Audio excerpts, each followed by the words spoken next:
La mine d'or de Banat, à 360 km au nord de la capitale Khartoum, au Soudan.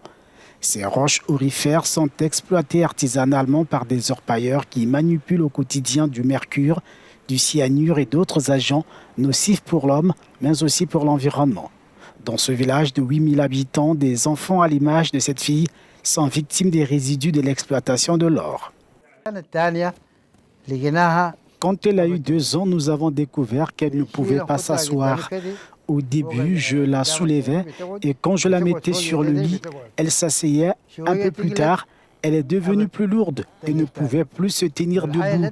Même si sa santé semblait excellente, son corps présentait un dysfonctionnement. Les chercheurs ont testé l'eau potable dans la localité. La concentration de mercure y atteint un niveau inédit. L'exploitation minière artisanale a un très grand impact sur le sol et son utilisation dans de nombreux endroits, en particulier dans les zones agricoles, les forêts et même dans le désert. Il y a maintenant une énorme destruction physique des terres. Nous avons des fosses profondes et de grandes quantités de déchets miniers. Malheureusement, il est très difficile de traiter toutes ces fosses d'un point de vue environnemental. Le traitement est très difficile.